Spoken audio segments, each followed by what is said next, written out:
So if you're new today, or if you've missed a few weeks, Bay City has been studying the book of Nehemiah, which is a book in the Bible from the Old Testament, and it tells the historical record of the rebuilding and the repopulation of the city of Jerusalem around 440, 430 BC. If you're familiar with the Old Testament, you might remember that much of the Old Testament, its content is the story and the calling of this small nation of Israel. These people, they go from this small family, Abraham's family, and then they become a large nomadic tribe. They end up in Egypt. When they leave Egypt, they become a small nation, and they eventually have a land, and they have a capital city, Jerusalem. And it's there in Jerusalem that God calls them to build a temple, which for the Jews is the center of their religious life. It's what makes Jerusalem a holy city for the Jews. Jerusalem is also where the Jewish kings and the rulers live. It's this incredibly important place. It's like the heartbeat, the capital. It's the center of their nation and their faith. And the book of Nehemiah, it opens, though, not in Jerusalem, but in a city called Susa. This is an entirely different city. It's an administrative capital of an entirely different nation. It's about 1,000 miles away from Jerusalem. It couldn't start almost farther away. And Nehemiah, kind of the key character here, he's a Jew. He's serving in the royal court of the Persian king Artaxerxes.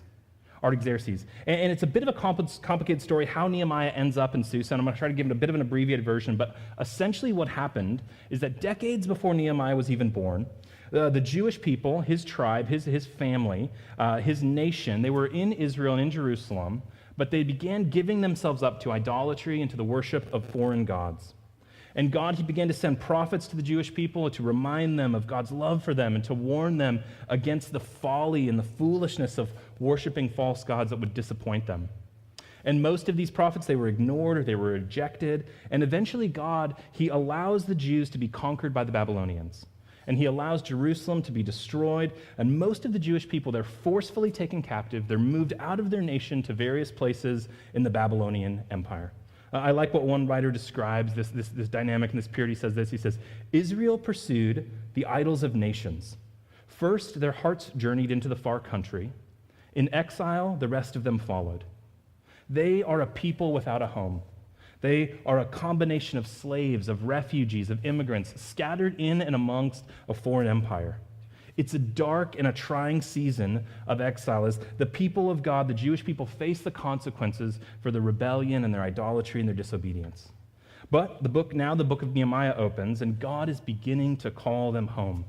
The story of the book of Nehemiah is God calling a wayward people home. Remember that. The story of Nehemiah is God calling a wayward people home. And the Babylonians, eventually, they end up getting, the people who destroyed Jerusalem, and they took the Jews captive, they're eventually destroyed and defeated by the Persians.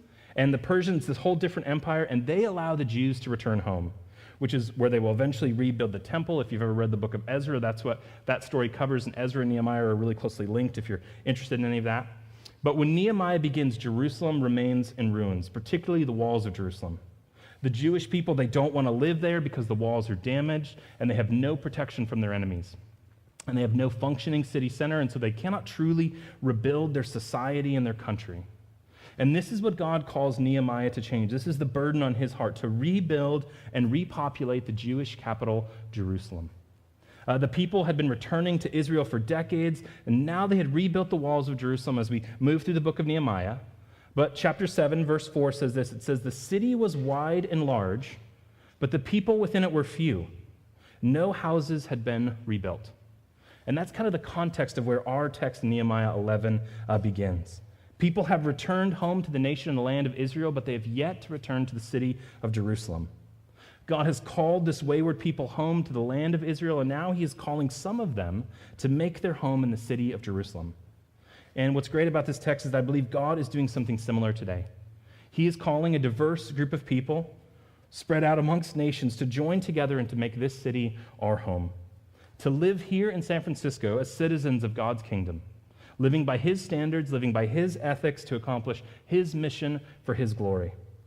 That is why I've entitled my message today, Making Your Home in the City. Making your home in the city, that's what we're talking about today. And we're going to look about why God calls people to make their home in the city and a few characteristics God desires from the people he's calling. All right? Does that sound good to everybody? Okay, good. I know in a room like this, there's going to be a mixture of people. Some of you have lived in San Francisco for a long time, and there's going to be some people who are relatively new, maybe even like fresh off the airplane. Yeah, I mean, you might have gotten in a boat. Some of you were born here, and you chose to make your home here a long time ago. If that's you, I just want to say thank you. Thank you for staying when there's been incredible pressure to leave, when you might feel like you have been people are trying to push you out time and time again. This city needs people like you. We need your perspective, we need your story, we need your memory. And your rootedness in this city, it strengthens all of us. And to those of you who are new to the city, we need you too. But there can be a temptation, if you're new, to view your time here as kind of a stop on your own personal journey, where you'll gain something from San Francisco, maybe work experience, maybe cultural experience, maybe romantic relationships.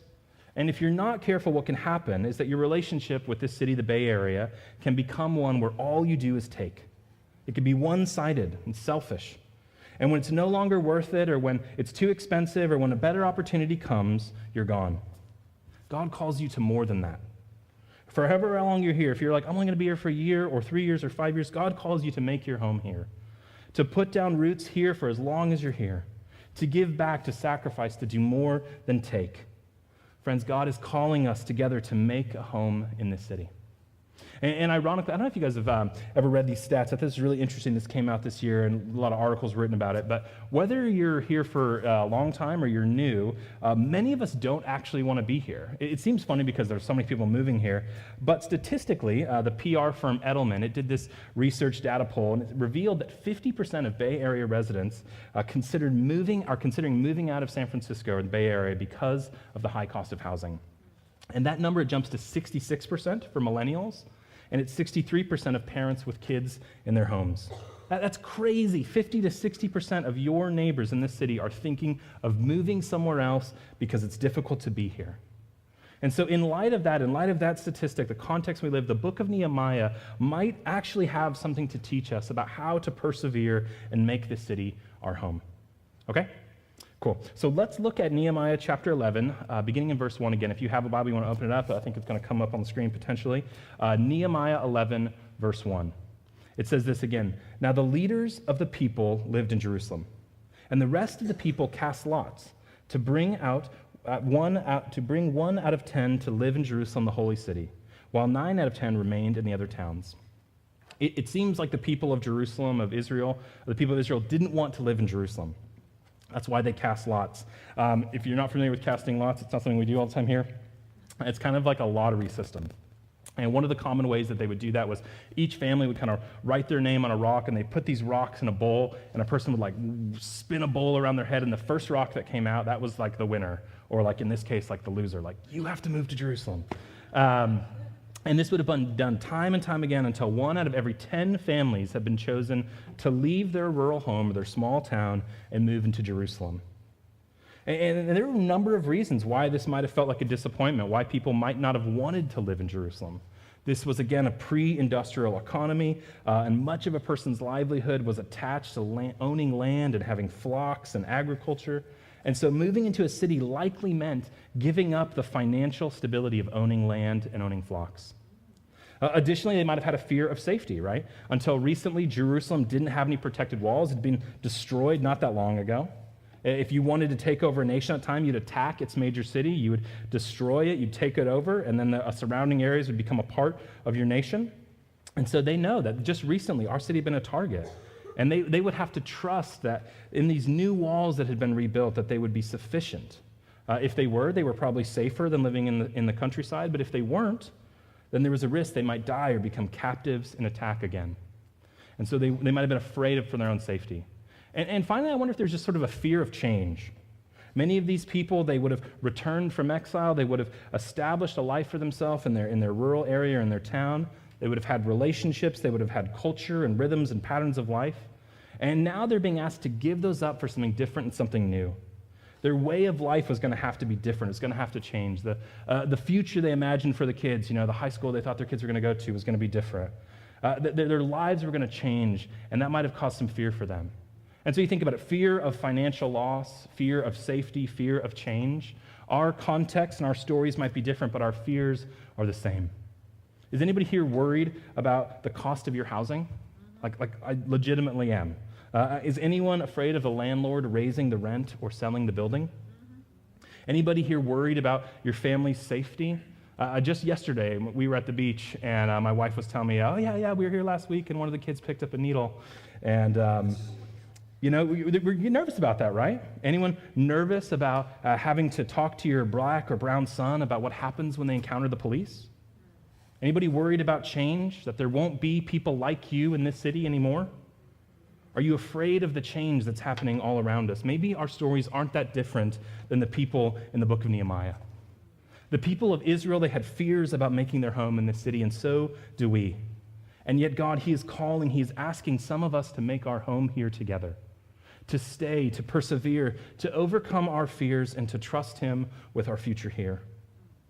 In this chapter, we're going to find a few characteristics of the people that God is calling to make their home in Jerusalem. And I think these characteristics also apply to those he's calling to make their home in the Bay Area.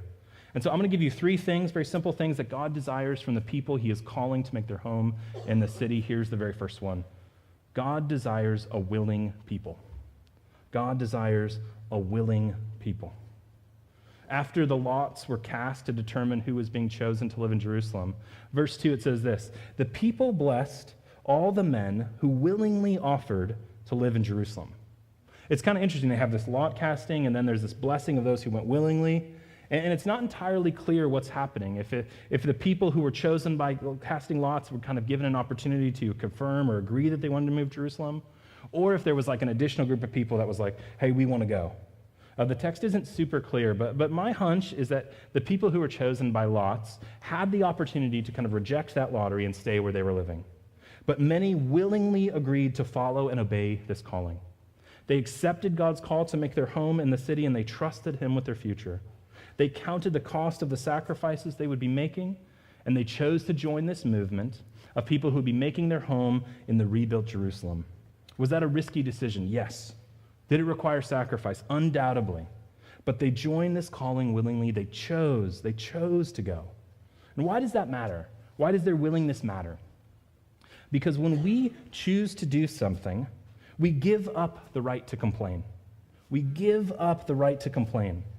They weren't forced into this calling. They could have stayed. Verse 25 through 36 lists some of the places that people stayed outside of Jerusalem. They sound fine. They could have done the same thing. They could have chosen one of those towns to make their home in. But they willingly chose to follow God's invitation to make their home in the city. And guys, you know this. It's so easy to complain and to grumble about how hard it is to make your home in this city, isn't it? To talk all the time about the housing prices going up, to be frustrated by the Muni or the BART, to be annoyed by government bureaucracy, to be frustrated with the school lottery. And I'm not saying that we shouldn't care about these things or work for a better city. We should definitely be working for the common good of our neighbors and our city. But if we're really honest with ourselves, when we complain about these things in the Bay Area, is it usually because we just have this massive burden for our neighbor? We just care so much about their well-being? Or are we just reinforcing our own frustrations? Are we building little walls of resentment and entitlement in our hearts?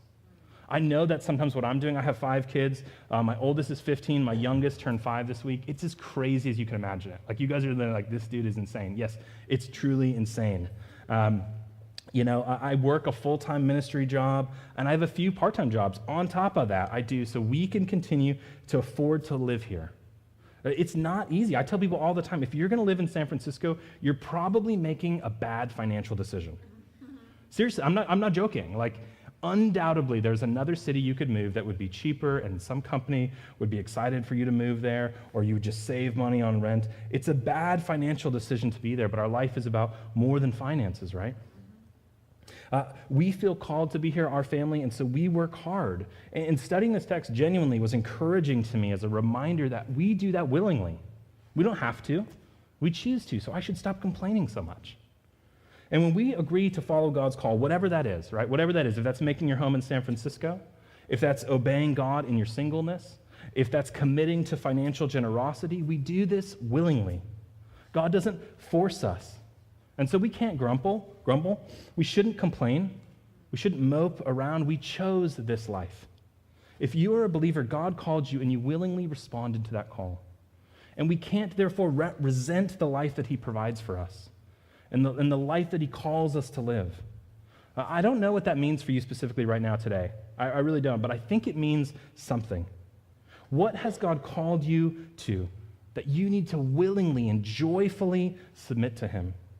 What do you need to stop complaining about? What do you need to talk with your small group about and confess and say, man, I don't know why I'm complaining about this. God obviously calls us to do it. It doesn't do me any good to complain about it. Will you keep me accountable to stop complaining? When God calls us, let us remember that we chose to follow him willingly. All right, friends? Number two, second thing God desires from people who are making their home in the city, God desires a valiant people. A valiant people. Multiple times in this chapter, Nehemiah, he lists some of the different families or tribes or people that are moving into Jerusalem. He describes them as valiant, people of valor. The text says in verse 6, they're valiant men. Verse 7, it calls the people men of valor. Verse 14, it says these people who moved to Jerusalem were mighty men of valor. I think that goes for the women as well, just kind of one of the ways they describe the whole of people. And valor is not a word that I use very often. I don't know about you, if you're talking about, I really like this guy, he's very valorous or something. I doubt that's what is happening. And the word valor, though, is a really cool word, the word that's translated from Hebrew. It's chayil. I just wanted to make the ch sound. It's a pretty great word, and it connotes this idea of strength or excellence or capacity.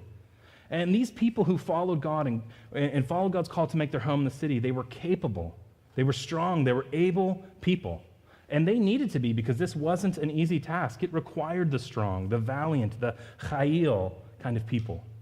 And one author, he gets at why the people needed to be strong and capable and make their home, when they made their home in their city. He says this, his name's David Guzik. He says, these are the reasons that people need to be valiant and strong. He gives 4. To live in Jerusalem, you had to reorder your view of material things. To live in the city, you had to reorder your view of material things. You have to give up land in this previous region. You had to take up some kind of new business in Jerusalem.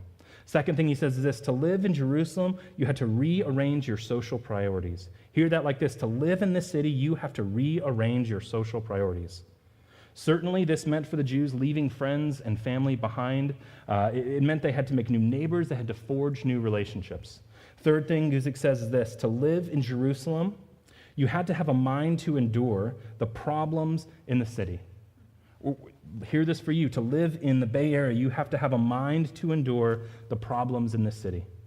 Jerusalem had been a ghost town for 70 years, and now it was basically rebuilt, and it was just like a slightly nicer ghost town.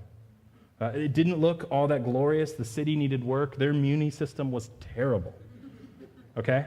Last thing, to live in Jerusalem, you had to have, to live knowing that you were a target for the enemy.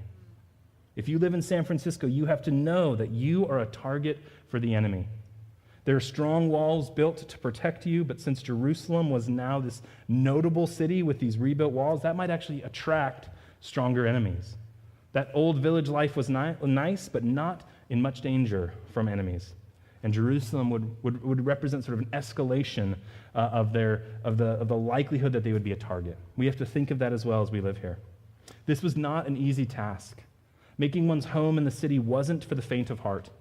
It would require not only willingness, but also hustle and strength and capacity. And the same is true for being in the Bay Area. It's not easy.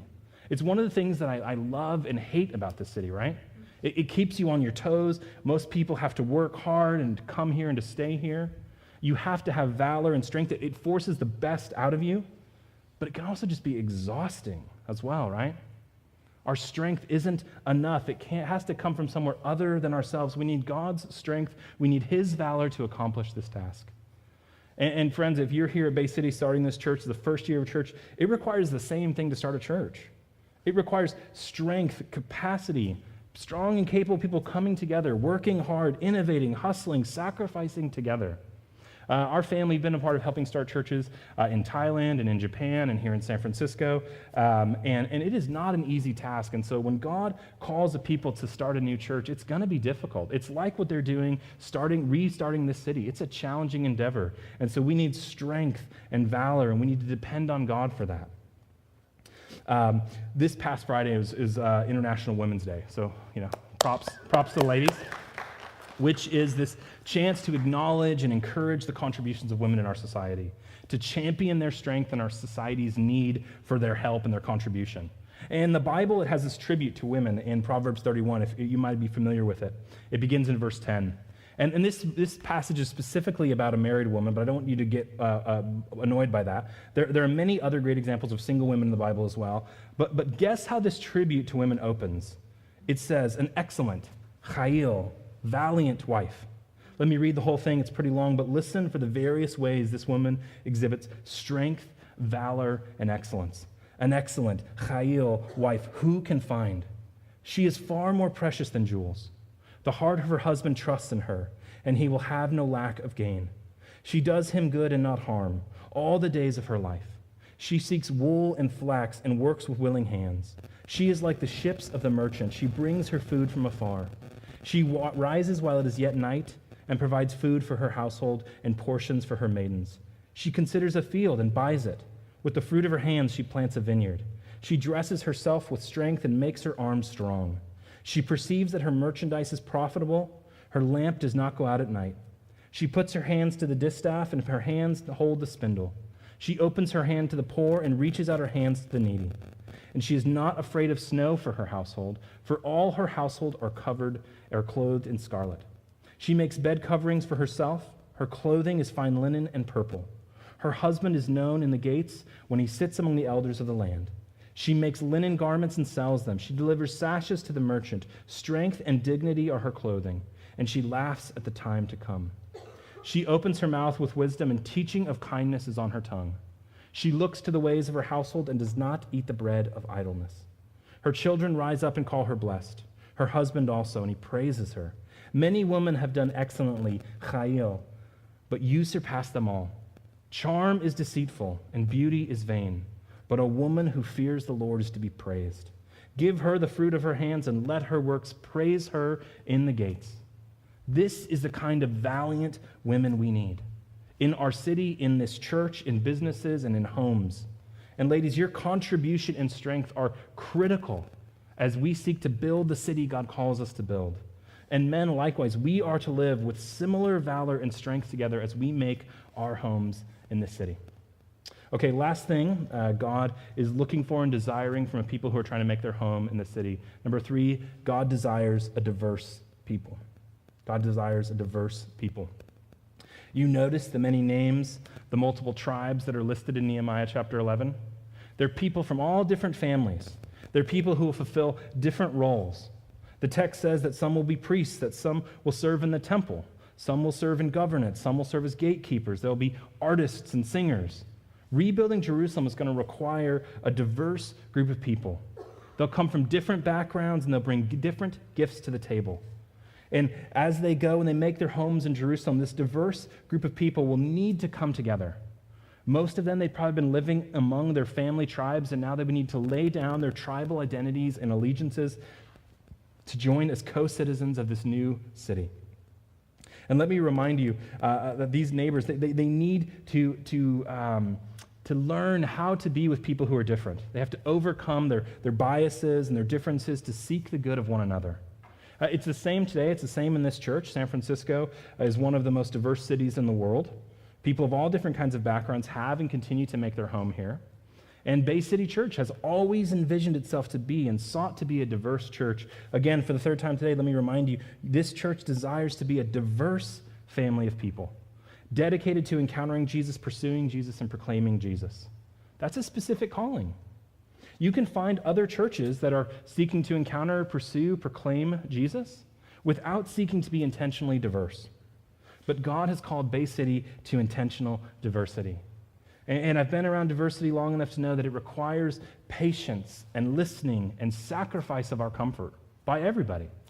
As you gather, not just on a Sunday, but during the week in homes, as you gather in the dinner, around the dinner table of people who look differently, who don't share your background.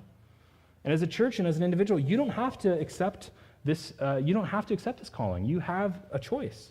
You can go to church. You can find one where people look just like you.